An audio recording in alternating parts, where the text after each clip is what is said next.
नमस्कार प्रिय विद्यार्थियों, आप सभी का स्वागत है आपके अपने YouTube channel Shukla study point में। मैं शिवम शुक्ला आप सभी दोस्तों का हार्दिक स्वागत करता हूं। आज के वीडियो के माध्यम से हम लोग चर्चा करेंगे हिंदी साहित्य के बारे में। अगर आप बीए के 4th सेमेस्टर में हो और हिंदी सब्जेक्ट आप पढ़ रहे हैं तो आपको हिंदी अनुवाद के बारे में पढ़ना पड़ता है। तो आज हम चर्चा करेंगे हिंदी अनुवाद से बनने वाले मोस्ट इंपॉर्टेंट ऑब्जेक्टिव टाइप के प्रश्नों के बारे में। ठीक है, मोस्ट इंपॉर्टेंट क्वेश्चंस होंगे दोस्तों। पिछले वर्ष कई विश्वविद्यालय में पूछे गए क्वेश्चन पेपर हैं, अब की बार भी ये यानी कि 2026 का ये क्वेश्चन पेपर है, 2027-28 के लिए भी इंपॉर्टेंट है और अब की बार जिन विश्वविद्यालय की परीक्षा भी नहीं उन सभी के लिए बहुत ही महत्वपूर्ण होगा। ये बात आप ध्यान रखेंगे। आइए चर्चा करने का प्रयास करते हैं आखिरकार कौन कौन से वो महत्वपूर्ण क्वेश्चन हैं जिनके बारे में हम लोगों को चर्चा करनी है। चलिए चर्चा करने का प्रयास करते तो हिंदी अनुवाद का एक क्वेश्चन पेपर है, 2026 में पूछा गया है। वैसे बता दूं दीनदयाल उपाध्याय गोरखपुर विश्वविद्यालय में हिंदी कथा साहित्य वाला शामिल है, तो उसका भी मॉडल पेपर मैं जल्दी दे दूंगा। ठीक है, परेशान होने की जरूरत नहीं है। को करिकुलर मास्टर चैनल पर हो सकता है उसका मैं लेक्चर दूं। ठीक है, तो परेशान होने की जरूरत नहीं है। पहला प्रश्न आपका आ चुका है, आधुनिक काल में अनुवाद का आरंभ माना जाता है। दोस्तों बताएं, आधुनिक काल में अनुवाद का आरंभ कब से कब तक माना जाता है? फटाफट से आप बताने का प्रयास करेंगे, सभी लोग बताने का प्रयास करेंगे। इसका राइट आंसर क्या हो जाएगा? आधुनिक काल में अनुवाद का आरंभ जो है 19वीं शताब्दी से माना जाता है। ऑप्शन नंबर इसका डी करेक्ट आंसर हो जाएगा। भारतेंदु युग से आप देखते हैं अनुवाद की प्रक्रिया में तेजी आई और इस दौरान बंगला, अंग्रेजी, संस्कृत इन सभी ग्रंथों पर बड़े पैमाने पे हिंदी में अनुवाद करना शुरू किया गया। चौथा प्रश्न बगल में ही दिया हो, इसको भी समझेंगे। भाषा के प्रकार हैं दोस्तों, भाषा के लिखित प्रकार, मौखिक और सांकेतिक तीनों प्रकार की भाषाएं होती हैं। ऑप्शन नंबर इसका डी लगा देंगे, उपरोक्त तो सभी इसका करेक्ट आंसर हो जाएगा। 5 नंबर क्वेश्चन आप देखेंगे, भारतीय संविधान के किस अनुच्छेद के अनुसार देवनागरी में लिखित हिंदी भारत संघ की राजभाषा है? तो ये किस अनुच्छेद में कहा गया दोस्तों? ये अनुच्छेद का नाम है अनुच्छेद 343। ऑप्शन नंबर इसका बी करेक्ट आंसर हो जाएगा। अनुच्छेद 343 के फर्स्ट में कहा गया है कि संघ की राजभाषा हिंदी और लिपि देवनागरी होगी। 14 सितंबर 1949 को यह निर्णय लिया गया था। इसीलिए प्रत्येक वर्ष हिंदी राष्ट्रीय दिवस मनाते हैं। राष्ट्रीय हिंदी दिवस 14 सितंबर की डेट को हिंदी दिवस के रूप में मनाया जाता है। दूसरा क्वेश्चन से, श्रेष्ठ अनुवादक वही होता है जो मूल लेखक की रचना के पूरे स्वरूप को प्रस्तुत करता है। दूसरा प्रश्न फटाफट से आप बताएंगे, श्रेष्ठ अनुवादक वही होता है जो मूल लेखक की रचना के पूरे स्वरूप को प्रस्तुत करता है। यह कथन किसका है दोस्तों? यह कथन भोलानाथ तिवारी जी का है। ऑप्शन नंबर इसका सी करेक्ट आंसर हो जाएगा। भोलानाथ तिवारी भाषा विद्वान थे और भाषा के प्रकांड विद्वान थे और उनका मानना था कि अनुवादक को केवल शब्दों का नहीं बल्कि मूल लेखकों के जो भाव होते हैं और उनका जो शिल्प होता है दोनों का एक प्रकार से वफादार होना चाहिए, दोनों के प्रति संवेदनशील होना चाहिए, दोनों के प्रति कहीं ना कहीं पे ईमानदारी से लिखना चाहिए। जो भी चीज़ें लेखक बताना चाह रहा है उसी चीज़ को बताना चाहिए। तीसरा प्रश्न है, पुनरीक्षण शब्द का क्या मतलब है? पुनरीक्षण, पुनरीक्षण मतलब होता है पुनः देखना, यानी दोबारा से देखना। पुनरीक्षण फिर से देखना। ऑप्शन नंबर इसका डी करेक्ट आंसर होगा। पुनरीक्षण दो शब्दों से मिलकर के बना, पहला शब्द है पुनः और दूसरा शब्द है ईक्षण। ईक्षण माने होता है देखना, पुनः माने होता है दोबारा। यानी अनुवाद के संदर्भ में अगर पुनरीक्षण को देखा जाए दोस्तों, तो अनुवाद जैसे कोई रचना का अनुवाद हो गया, फिर उसके बाद में उस अनुवाद में जो कमी वगैरह रहती है, कहाँ कहाँ पर कमियां रह गई हैं, उनको जांचने के लिए, उन कमियों को दूर करने के लिए, उन कमियों को खत्म करने के लिए बारीकी के साथ एक बार फिर से चेक किया जाता है। उसी चेक करने को पुनरीक्षण कहा जाता है, फिर से देखना कहा जाता है। छठा क्वेश्चन, एक ही भाषा के अंतर्गत किया जाने वाला अनुवाद क्या कहलाता है? एक ही भाषा के अंतर्गत किया जाने वाला अनुवाद दोस्तों अंतः भाषिक अनुवाद कहा जाता है। इंट्रालिंगुअल ट्रांसलेशन कहते हैं उसको। अंतः भाषिक अनुवाद, अंतर नहीं, अंतः भाषिक अनुवाद कहते हैं उसको। जब हम एक ही भाषा के भीतर किसी पुराने काव्य को सरल गद्य भाषा में लिखते हैं, जैसे तुलसीदास की अवधि की रचना है रामचरितमानस, उसको हिंदी में सरल भाषा में समझने के लिए अगर हम उसका अनुवाद करते हैं, उसी को अंतः भाषिक अनुवाद कहा जाता है। जैसे टीका लिखते नहीं है, ठीक है, सरल भाषा में, वो चीज। 7 नंबर प्रश्न आपका आ चुका है, शब्दों और उसकी परिभाषाओं का संग्रह क्या कहलाता है? शब्दों और उनकी परिभाषाओं के संग्रह को दोस्तों शब्दकोश कहते हैं, डिक्शनरी अंग्रेजी में। ठीक है, डिक्शनरी या शब्दकोश। इसमें क्या होता है, शब्दों के अर्थ लिखे रहते हैं, उच्चारण कैसे होगा शब्दों का, शब्दों की व्युत्पत्ति कैसे हुई है, शब्द कैसे बने हैं, शब्द की परिभाषा क्या है, इन सभी को शब्दकोश में, डिक्शनरी में लिखा रहता है। 10वां प्रश्न, टीचर शब्द का अनुवाद क्या है? बताएंगे। टीचर शब्द को हिंदी में क्या कहते हैं? टीचर का हिंदी में अर्थ होता है शिक्षक। ऑप्शन नंबर इसका सी करेक्ट आंसर हो जाएगा। 11 नंबर क्वेश्चन से, भाषा कोशों की प्रमुख विशेषता भाषा कोशों की प्रमुख विशेषता क्या होती है दोस्तों? भाषा कोशों की प्रमुख विशेषता होती है वर्ण अनुक्रम के अनुसार होते हैं ये, यानी कि वर्ण अनुक्रम के हिसाब से, यानी कि जैसे मान लेते हैं पहले जो है भाषा कोश में क्या होगा, पहले आ वाले शब्द आ जाएंगे, फिर बड़ा आ वाले, इस तरीके से, यानी फिर का वाले, फिर खा वाले, फिर गा वाले, यानी कि एक वर्ण से सारे अक्षर आएंगे। ठीक है, ये चीजें होती है। 8वां प्रश्न है, 19वीं सदी से किस कोष की परंपरा शुरू हुई है? 19वीं सदी से किस कोष की परंपरा शुरू हुई है? तो एक भाषी कोष की परंपरा 19वीं शताब्दी से शुरू हुई है। आधुनिक युग की शुरुआत के साथ ही भाषाओं को मानकीकृत किया गया और एक ही भाषा के शब्दों को उसी भाषा में समझाने के लिए एक कोष बनाया गया, जिसको हिंदी हिंदी कोष, अंग्रेजी अंग्रेजी कोष के नाम से जानते हैं। जैसे कि एक ही भाषा के, जैसे एक भाषा में कुछ कठिन शब्द लिखा है, उस कठिन शब्द का सरल शब्द में लिखना, ये होता है एक भाषी कोष। ठीक है, हिंदी हिंदी कोष, अंग्रेजी अंग्रेजी कोष हो गए, ये सब आते हैं इसमें। 9 नंबर प्रश्न है, कैटफोर्ड के अनुसार अनुवाद की कितनी सीमाएं हैं? बताएं। कैटफोर्ड के अनुसार अनुवाद की कितनी सीमाएं हैं दोस्तों? तो कैटफोर्ड के अनुसार अनुवाद की 2 सीमाएं होती हैं। ठीक है, कितनी सीमाएं दोस्तों? 2 सीमाएं होती हैं अनुवाद की। ठीक है, जेसी कैटफोर्ड अनुवाद की 2 मुख्य सीमाएं बताते हैं, भाषाई और दूसरा है सांस्कृतिक। ठीक है, उनके अनुसार कभी कभी दूसरी भाषा में समान सांस्कृतिक शब्द न मिलने पर सटीक अनुवाद असंभव सा प्रतीत होता है। 12 नंबर क्वेश्चन आपका आ चुका है। प्रश्न है, लक्ष्य भाषा क्या है? लक्ष्य भाषा और स्रोत भाषा 2 प्रकार की भाषा होती है। लक्ष्य भाषा को टारगेट लैंग्वेज और स्रोत भाषा को सोर्सेस लैंग्वेज कहते हैं। ठीक है, अनुवाद में 2 भाषाएं होती हैं, तो जिस भाषा में अनुवाद करना है उसको लक्ष्य भाषा कहते हैं और जिस भाषा का अनुवाद करना है उसको स्रोत भाषा कहते हैं। तो जिसको पढ़ना है नहीं, जिसमें पाठ सामग्री लेते नहीं, जिसमें अनुवाद करना, जिस भाषा में अनुवाद करना है उसको लक्ष्य भाषा, जिस भाषा का अनुवाद करना है उसको स्रोत भाषा कहा जाता है। एक चीज यहाँ पर और जान लीजिए, अगर आपको पीडीएफ नोट्स प्राप्त करने हैं जो है हिंदी के, ज्योग्राफी के, पॉलिटी के, हिस्ट्री के, यहाँ तक कि को करिकुलर के, तो आप मात्र प्राप्त कर सकते हैं 100 रुपये फीस में। 9984 039 139 इस नंबर पर व्हाट्सएप पर एसएमएस कर दीजिएगा। क्या एसएमएस करेंगे? आप अपना नाम एसएमएस कर दीजिएगा, अपनी यूनिवर्सिटी का नाम एसएमएस कर दीजिएगा, अपने सब्जेक्ट के नेम और आप किस सेमेस्टर में हैं अपने सेमेस्टर का नाम लिख करके भी भेज दीजिएगा। मात्र 100 रुपये फीस में आपको सब कुछ मिल जाएगा।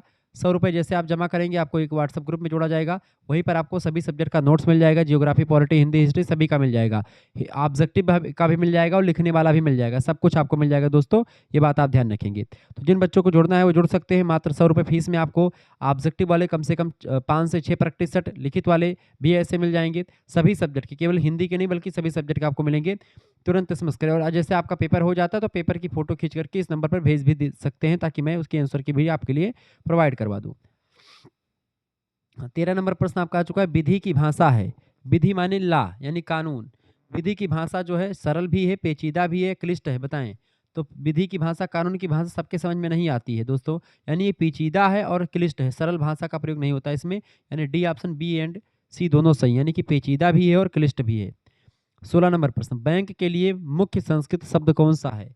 बैंक को संस्कृत भाषा में क्या कहते हैं? अधिकोष कहते हैं दोस्तों। ऑप्शन नंबर इसका करेक्ट आंसर हो जाएगा बी ऑप्शन। ठीक है, अधिकोष कहा जाता है। अगला क्वेश्चन आप देखेंगे, 17 नंबर प्रश्न है, संस्कृत में बैंक को क्या कहते हैं?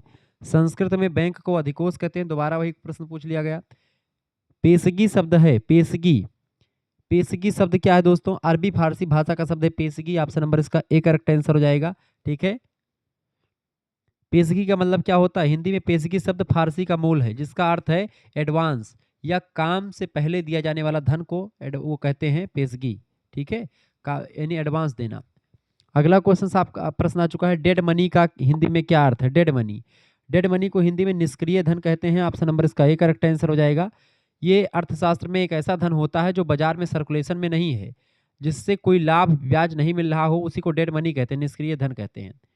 ये एसबीआई की शाखा का नाम है। एसबीआई, भारतीय स्टेट बैंक को एसबीआई कहते हैं दोस्तों। ठीक है, भारतीय state bank, SBI, state bank of India. ठीक है, भारतीय स्टेट बैंक। क्लियर, ये बात आप ध्यान रखेंगे। अगला क्वेश्चन, अगला प्रश्न आपके स्क्रीन पर आ चुका है, 19 नंबर प्रश्न है, फटाफट से आप देखने का प्रयास करेंगे। प्रश्न, ड्राइवर का हिंदी अनुवाद क्या है? ड्राइवर का हिंदी अनुवाद, बहुत सरल पेपर बना था दोस्तों। ड्राइवर का हिंदी अनुवाद है चालक। चालक, ड्राइवर को क्या कहते हैं? चालक कहते हैं। 22 नंबर प्रश्न आप देखेंगे, भाषा की प्रवृत्ति का अनुसरण किसकी प्रक्रिया का विभिन्न सोपान? बताएं। प्रश्न है, भाषा की प्रकृति का अनुसरण किसकी प्रक्रिया का विभिन्न सोपान है? तो अनुवाद की प्रक्रिया का विभिन्न सोपान है। इसका डी ऑप्शन बिल्कुल करेक्ट आंसर हो जाएगा। ठीक है, अगला क्वेश्चन देखिए 23 नंबर प्रश्न देख लीजिए। लिपियांतरण क्या है? लिपियांतरण, जिसको आप ट्रांसलिटरेशन कहते हैं, लिपियांतरण जो होता है अनुवाद प्रक्रिया का एक सोपान होता है। बी ऑप्शन करेक्ट आंसर होगा। इसमें क्या होता है, जैसे हमने लिखा है ये राम लिखा है देवनागरी लिपि में। इसी राम को हमको अगर इसका लिपियांतरण करना तो इसको हम ऐसे लिख देंगे, कैसे? इस तरीके से लिख देंगे राम। अब ये रोमन लिपि में लिख दिया गया दोस्तों और ये देवनागरी लिपि में लिखा, तो ये लिपियांतरण हुआ, अनुवाद नहीं हुआ। ठीक है, ध्यान रखेंगे। 20 नंबर क्वेश्चन है, बैलेंस की हिंदी क्या होती है? बैलेंस को हिंदी में शेष कहा जाता है। बैलेंस को क्या कहते हैं दोस्तों? शेष कहा जाता है। वाणिज्य और बैंकिंग में बचे हुए धन या राशि को बैलेंस कहते हैं, शेष राशि कहा जाता है। 21 नंबर क्वेश्चन आपका आ चुका है, एआई को हिंदी में क्या कहते हैं? एआई का फुल फॉर्म होता है आर्टिफिशियल इंटेलिजेंस। इसको हिंदी में कृत्रिम बुद्धिमत्ता कहा जाता है। ऑप्शन नंबर इसका सी करेक्ट आंसर हो जाएगा। ठीक है, ये बात आप ध्यान रखेंगे। 24 नंबर क्वेश्चन है, समभाषिक अथवा अन्वय अन्वयांतर अनुवाद का संबंध किससे है? बताएंगे। 24 नंबर फटाफट से आप बताएंगे।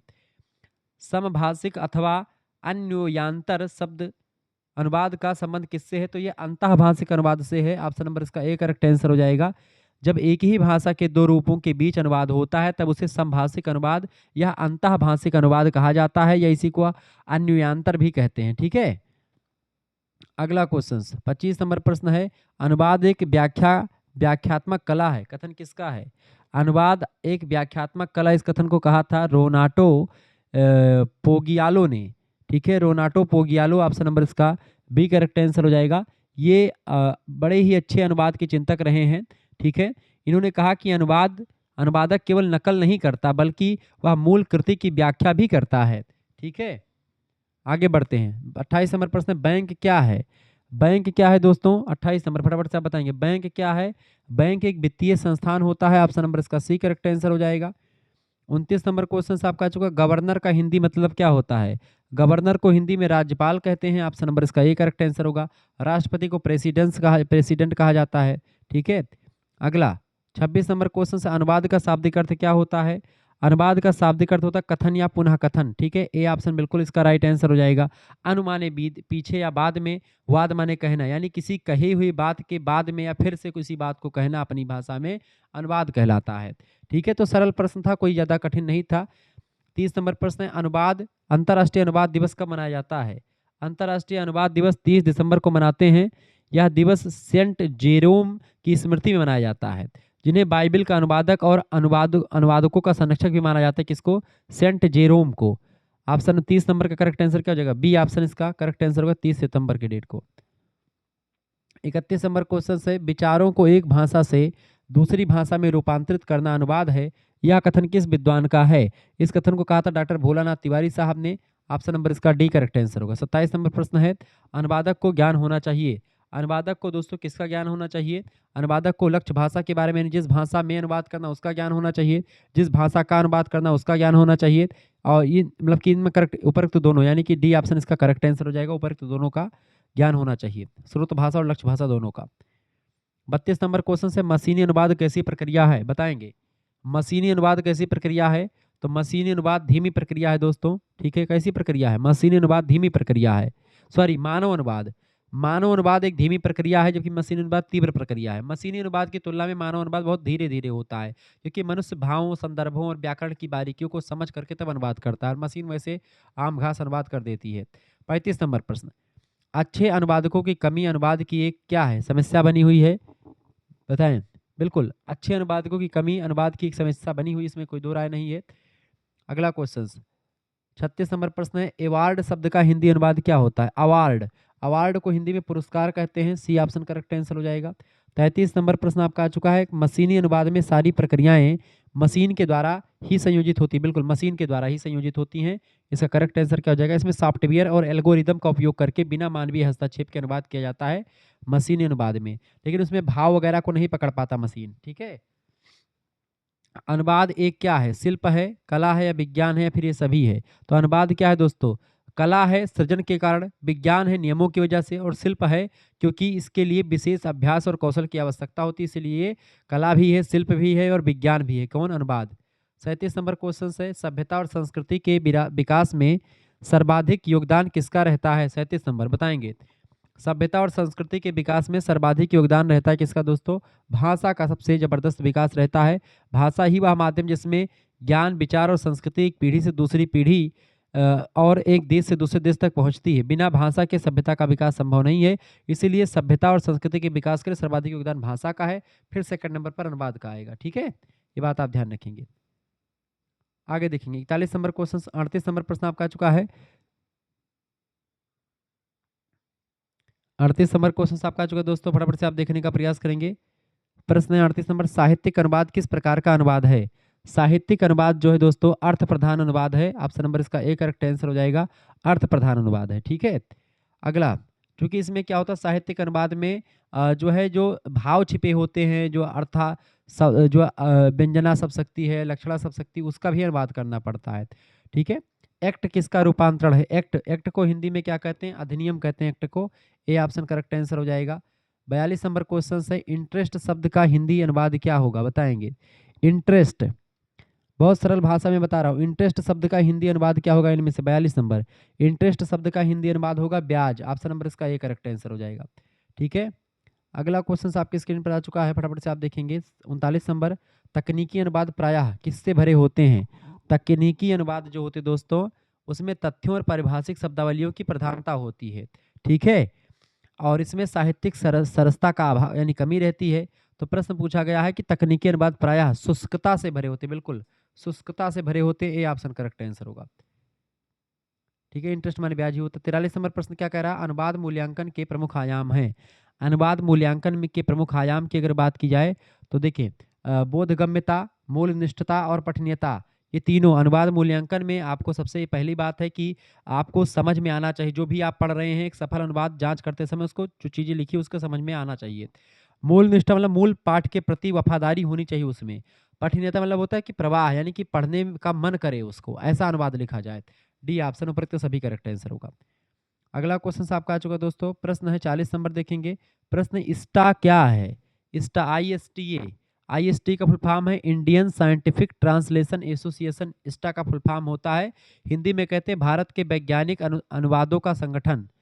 भारत के वैज्ञानिक अनुवादों का संगठन को हम लोग इस्टा कहते हैं, इंडियन साइंटिफिक ट्रांसलेटर्स एसोसिएशन। ठीक है, अगला प्रश्न, डिमांड ड्राफ्ट का संक्षिप्त रूप क्या है? डिमांड ड्राफ्ट बताएं।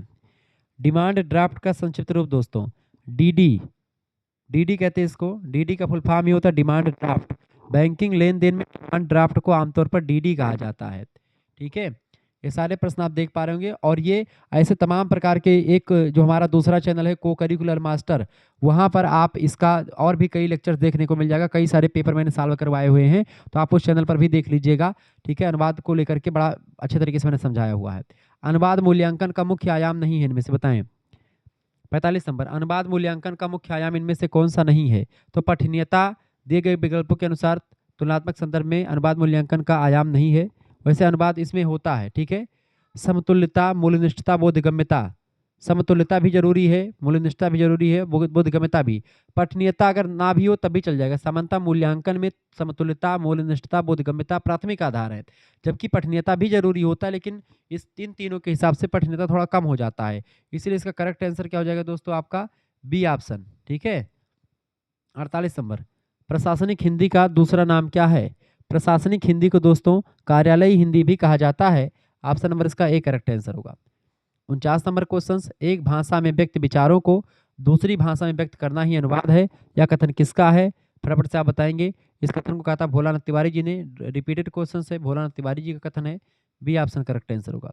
46 नंबर, अनुवाद को संपूर्णता की ओर बढ़ने का एक महत्वपूर्ण चरण है। अनुवाद को संपूर्णता की ओर बढ़ाने का एक महत्वपूर्ण चरण है पुनरीक्षण। पुनरीक्षण के द्वारा अनुवाद सही जांच परख करके एकदम से सत्य प्राप्त हो जाता है, तो ये बड़ा जबरदस्त होता है। अगला प्रश्न आपका आ चुका है 47 नंबर, अनुवाद की समीक्षा को प्रकृति के आधार पर माना जाता है। अनुवाद की समीक्षा को प्रकृति के आधार पर तुलनात्मक विधा के रूप में जानते हैं। ऑप्शन नंबर इसका ए करेक्ट आंसर हो जाएगा। ठीक है, चूंकि अनुवाद समीक्षा में मूल पाठ यानी सोर्स टेक्स्ट और अनुदित पाठ दोनों को, टारगेट टेक्स्ट, इनकी तुलना करी जाती है, इसलिए तुलनात्मक विधा भी इसको कहा जाता है। 50 नंबर प्रश्न है, किसी एक भाषा की रचना की लिपि को दूसरी भाषा की रचना की प्रकृति के अनुरूप लिपिबद्ध करना क्या कहलाता है? इसी को दोस्तों क्या कहते हैं? इसी को हम लोग क्या कहते हैं? इसी को लिपियांतरण कहते हैं, ट्रांसलिटरेशन कहते हैं, लिपियांतरण। बी ऑप्शन करेक्ट आंसर हो जाएगा। जैसे नमस्ते को नमस्ते लिखना, राम को राम लिखना, जैसे हमने लिख दिया नमस्ते। अब नमस्ते देवनागरी लिपि में लिखा, इसी को हमने लिख दिया, ठीक है, नमस्ते। तो ये नमस्ते जो हो जाएगा दोस्तों, ये आपका कैसा नमस्ते है? ये आपका ये रोमन लिपि में लिखा हुआ है तो लिपियंत्रण हो गया, और ये आपका देवनागरी में लिखा हुआ है। आगे देखेंगे 51 नंबर क्वेश्चन है, किसी साहित्य का हिंदी अनुवाद सबसे अधिक हुआ है? बताएंगे किस साहित्य का हिंदी अनुवाद सबसे अधिक हुआ है? फटाफट से आप बताएंगे। बंगला का, बिल्कुल, बंगला साहित्य को हिंदी में खूब लिखा गया है। ऑप्शन नंबर इसका ए करेक्ट आंसर हो जाएगा। हिंदी और बंगला की सांस्कृतिक निकटता की वजह से बंगला साहित्य, विशेष करके रविन्द्रनाथ टैगोर और जो है शरत चंद्र चटर्जी के जितने भी रचनाएं हैं सबको हिंदी में आप देखेंगे बहुत अनुवाद किया गया है, ठीक है। 54 नंबर, पूत के पैर पालने में दिखाई देना। अब लोग पूत के पैर पालने में दिखाई देना ये है, और लोग क्या कहते हैं कि भूत के पाँव पालने में, ऐसे बोलते हैं, लेकिन वो गलत है। पूत के पाँव, ठीक है, पूत के पैर पालने में दिखाई देना, ये क्या है? एक मुहावरा है दोस्तों ये, ठीक है, क्या है? एक मुहावरा है, पूत के पैर पालने में दिखाई देना, एक प्रसिद्ध लोकोक्ति या कहावत कह सकते हैं इसको, ठीक है, जिसका अर्थ है कि किसी के भविष्य के लक्षण बचपन से ही दिखाई देने लगते हैं। इसका मतलब होता है पूत के पैर पालने में दिखाई देना, मतलब होता है कि छोटा बच्चे का जो है पहले से भविष्य पता चल जाता है कि भाई वो किस लायक है, ठीक है। जैसे होनहार बिरवान के होत चीकने पात, ठीक है, ये चीजें। 55 नंबर क्वेश्चन से जो है ट्रेसर का हिंदी में अर्थ क्या होता है? बताएं। ट्रिस्योर मतलब होता है खजाना या संचित धन, ठीक है, इसी को कोष कहते हैं। ए ऑप्शन करेक्ट आंसर हो जाएगा। 52 नंबर प्रश्न, किस बंगला साहित्यकार को नोबेल पुरस्कार मिला है? बंगला साहित्यकार को रविन्द्रनाथ टैगोर जी को जो है नोबेल पुरस्कार से नवाजा गया है। डी ऑप्शन, इनकी रचना थी गीतांजलि, 1913 में इसी रचना के लिए नोबेल पुरस्कार मिला, और पहले भारतीय और पहले एशियाई व्यक्ति थे जिनको नोबेल पुरस्कार मिला था। 56 नंबर क्वेश्चन है, शेक्सपियर के नाटक मैकबेथ का अनुवाद बर्नम वाना नाम से किसने किया है? 56 नंबर, फटाफट से आप बताएंगे। शेक्सपियर के नाटक मैकबेथ का अनुवाद बर्नम वाना नाम से किसने किया है? तो रघुवीर सहाय ने किया है। ऑप्शन नंबर इसका सी करेक्ट आंसर हो जाएगा। 53 नंबर प्रश्न है, माइकल मधुसूदन कृत वीरांगना का अनुवाद किस राष्ट्रीय कवि ने किया? 53 नंबर, फटाफट से आप बताएंगे। माइकल मधुसूदन कृत वीरांगना का अनुवाद किस राष्ट्रीय कवि ने किया है? तो मैथिली शरण गुप्त जी ने किया है। ए ऑप्शन इसका करेक्ट आंसर हो जाएगा, ठीक है। अगला क्वेश्चन आप देखें, 57 नंबर प्रश्न है, बुद्धिमानों की तरह सोचे परंतु जन साधारण की भाषा बोले, यह कथन किस विद्वान का है? फटाफट से आप बताने का प्रयास करेंगे। बुद्धिमानों की तरह सोचे परंतु जन साधारण की भाषा बोले, यह कथन किस विद्वान का है? यह कथन अरस्तु ने कहा था। ए ऑप्शन करेक्ट आंसर हो जाएगा, ठीक है। 60 नंबर प्रश्न है, पराशरयी अनुवाद का उदाहरण है। पराशरयी अनुवाद, पराशरयी अनुवाद क्या होता है दोस्तों? पराशरयी अनुवाद का उदाहरण में से है उमर खय्याम की जो मधुशाला लिखी गई है वही, ठीक है। जब कोई रचना किसी मूल विदेशी कृति के प्रभाव या आधार पर लिखी जाती है तो उसे पराशरयी माना जाता है। हरिवंश राय बच्चन की मधुशाला पर उमर खय्याम की रुबाइयों का गहरा प्रभाव रहा है, ठीक है, तो इसीलिए ये रचना इसमें शामिल हो जाएगी। अगला क्वेश्चन आप देखेंगे 61 नंबर, भाषिक अनुवाद की प्रमुख विशेषता क्या रही है? भाषिक अनुवाद की विशेषता द्विभाषी होना। भाषिक अनुवाद की विशेषता क्या है? द्विभाषी होना, क्योंकि अनुवाद के लिए कम से कम दो भाषाओं, खास करके स्रोत भाषा और लक्ष्य भाषा, इनका ज्ञान अनिवार्य होता है, इसीलिए इसे द्विभाषिक प्रक्रिया माना जाता है। किसको? अनुवाद को, ठीक है। लक्ष्य भाषा का दूसरा नाम क्या है दोस्तों? लक्ष्य भाषा को हम क्या कहते हैं? लक्ष्य भाषा का दूसरा नाम है अनुदित भाषा। सी ऑप्शन इसका बिल्कुल करेक्ट आंसर हो जाएगा, ठीक है। लक्ष्य भाषा को टारगेट लैंग्वेज भी कहते हैं और स्रोत लैंग्वेज कहते हैं जिस भाषा का अनुवाद करना होता है। 59 नंबर प्रश्न, सारा अनुवाद से क्या अभिप्राय है? सारा अनुवाद, सारा अनुवाद का मतलब होता है कि ये एक प्रकार सार सार को गहलिए थूथा दिए उड़ाए, यानी कि पूरे पाठ को जो है शब्द दर शब्द अनुवाद नहीं करना है। पहले पूरी जानकारी को पढ़ लीजिए, फिर उसको सरल भाषा में कम शब्दों में उसके भावों को पकड़े, उसके सारांश को, यानी समरी लिखना ही अनुवाद कहलाता है, ठीक है। तो मूल कृति से इसका कोई संबंध नहीं है, बिल्कुल गलत बात है ये। यह मूल कृति के सारांश का अनुवाद है, बिल्कुल मूल कृति के सारांश का अनुवाद है। इसका करेक्ट आंसर हो जाएगा बी ऑप्शन 59 का। यहीं पर 62 नंबर बगल में देखिए प्रश्न है, वह भाषा कौन सी होती है जिसे मनुष्य बोलकर कहता है? 62 नंबर, वह भाषा कौन सी होती है जिसे मनुष्य बोलकर कहता है, उसको मौखिक भाषा कहते हैं। ए ऑप्शन करेक्ट आंसर हो जाएगा, मौखिक भाषा। ठीक है, मुख से उच्चारित होने वाली भाषा को मौखिक भाषा कहा जाता है। अगला प्रश्न, ये सब आपका हो गया। हाँ, 63 नंबर प्रश्न आपका आ चुका, संस्कृति किसको जन्म देती है? संस्कृति बिल्कुल सभ्यता को जन्म देती है। संस्कृति से सभ्यता का निर्माण होता है। संस्कृति आंतरिक होती है, जैसे विचार, आपके मूल्य, ये सब संस्कृति के अंतर्गत आते हैं। उसका बाहरी या भौतिक स्वरूप सभ्यता कहलाता, सिविलाइजेशन कहलाता है। 66 नंबर प्रश्न देख लीजिए बगल में, गद्य और पद्य मिश्रित साहित्य को क्या कहते हैं? दोस्तों, गद्य और पद्य मिश्रित साहित्य को क्या कहते हैं? फटाफट से आप बताएंगे। उसी को हम चंपू काव्य कहते हैं। गद्य और पद्य मिश्रित साहित्य को चंपू काव्य कहते हैं। ऑप्शन नंबर इसका डी करेक्ट आंसर हो जाएगा, चंपू काव्य कहा जाता है। ठीक है, जैसे मैथिली शरण गुप्त की रचना है यशोधरा, उसको चंपू काव्य में रख सकते हैं। 67 नंबर प्रश्न है, बहुभाषी समाज से क्या तात्पर्य है? बहुभाषी समाज का मतलब होता है अनेक भाषा का जानकार। अनेक भाषा का जानकार, ऑप्शन नंबर इसका करेक्ट आंसर क्या हो जाएगा? D option. बहुभाषी समाज मतलब होता है अनेक भाषाओं को जानने वाले लोग जिस समाज में रहते हैं। ठीक है, 64 नंबर प्रश्न, दो भाषाओं के ज्ञान की स्थिति द्विभाषिक है, यह कथन किसका है? दो भाषाओं के ज्ञान की स्थिति द्विभाषिक है, यह कथन है किसका? हॉगेन नाम के विद्वान थे, उन्होंने कहा था। ठीक है, भाषा विद्वान है इनार होगेन, उन्होंने द्विभाषिकता का महत्वपूर्ण कार्य किया था और उन्होंने बताया था। बी ऑप्शन करेक्ट आंसर होगा, हॉगेन के अनुसार। अगला 68 नंबर प्रश्न आपका आ चुका है, बृहद पर्यायवाची कोश का संबंध किससे है? 68 नंबर, बृहद पर्यायवाची कोश का संबंध किससे दोस्तों? बृहद पर्यायवाची कोश का संबंध डॉक्टर भोलानाथ तिवारी जी से है। ऑप्शन नंबर इसका सी करेक्ट आंसर हो जाएगा। अगला 65 नंबर प्रश्न है, गद्य साहित्य में आते हैं। गद्य साहित्य में दोस्तों रस, छंद, कविता तीनों नहीं आते हैं, कहानी आती है। ठीक है, ऑप्शन नंबर इसका सी करेक्ट आंसर होगा। 69 नंबर प्रश्न है, ग्रंथों का संबंध किस कोश से आता है? बताएं। 69 नंबर, ग्रंथों का संबंध किस कोश से आता है दोस्तों? तो ग्रंथों का संबंध जो है साहित्य कोश यानी जो है साहित्य कोश से आता है। तो उच्चारण कोश, ग्रंथों का संबंध पुराण कोश, मिथक कोश, साहित्य कोश, तो साहित्य कोश कह सकते हैं। हाँ, डी ऑप्शन इसका बिल्कुल करेक्ट आंसर हो जाएगा। ठीक है, अगला क्वेश्चन 70 नंबर क्वेश्चन आपकी स्क्रीन पर आ चुका दोस्तों। प्रश्न, शैली प्रधान अनुवाद किस प्रकार का अनुवाद कहलाता है? शैली प्रधान अनुवाद को हम लोग साहित्येतर अनुवाद कहते हैं। ठीक है, ऑप्शन नंबर इसका सी करेक्ट आंसर हो जाएगा। क्लियर? हालांकि साहित्यिक अनुवाद में शैली महत्वपूर्ण होती है, लेकिन कुछ विशेष विधाओं में शैली की प्रधानता के आधार पर वर्गीकरण किया जाता है, ये बात आप ध्यान रखेंगे। 73 नंबर है, स्थानीयकरण क्या है? स्थानीयकरण क्या है दोस्तों? फटाफट से आप बताने का प्रयास करेंगे। स्थानीयकरण 73 नंबर, किसी सामग्री का एक विशिष्ट संस्कृति के अनुरूप ढालने की प्रक्रिया को स्थानीयकरण कहा जाता है, लोकलाइजेशन कहा जाता है। इसमें केवल अनुवाद नहीं होता, बल्कि सामग्री को स्थानीय रीति रिवाज और संस्कृति के अनुसार बदला जाता है। जैसे किसी ग्लोबल ऐप का भारतीय संस्करण जो होता है, तो वो भारतीय संस्कृति को ध्यान में रख करके, उसकी सभ्यता को ध्यान में रख करके आता है। तो किसी सामग्री का एक विशिष्ट संस्कृति के अनुरूप में ढालने की प्रक्रिया को स्थानीयकरण कहा जाता है। इसका सी ऑप्शन बिल्कुल राइट आंसर है। चलें, 74 नंबर क्वेश्चन भी देख लीजिए। मुगल काल में प्रशासन का कार्य किस भाषा में होता था? तो मुगल काल में प्रशासन का काम फारसी भाषा में हुआ करता था। डी ऑप्शन इसका राइट आंसर। किस भाषा में दोस्तों? फारसी भाषा में होता था। ठीक है, आधिकारिक राजभाषा फारसी थी। सारा प्रशासनिक और अदालती जो कार्य होता था वो सब फारसी भाषा में मुगल काल में होता था। 71 नंबर क्वेश्चन से, अनुवाद का मूल उद्देश्य क्या है? अनुवाद का मूल उद्देश्य क्या है दोस्तों?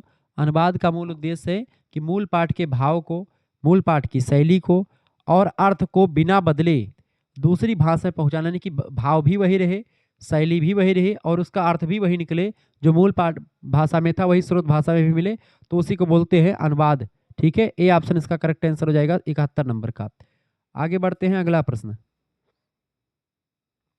72 नंबर क्वेश्चन आपका आ चुका है, पारिभाषिक शब्दों का ध्यान किस अनुवाद में शामिल है? पारिभाषिक शब्दों का ध्यान किस अनुवाद में शामिल है दोस्तों? तो तकनीकी अनुवाद में शामिल है। ऑप्शन नंबर इसका बी करेक्ट आंसर हो जाएगा, तकनीकी अनुवाद में। ठीक है,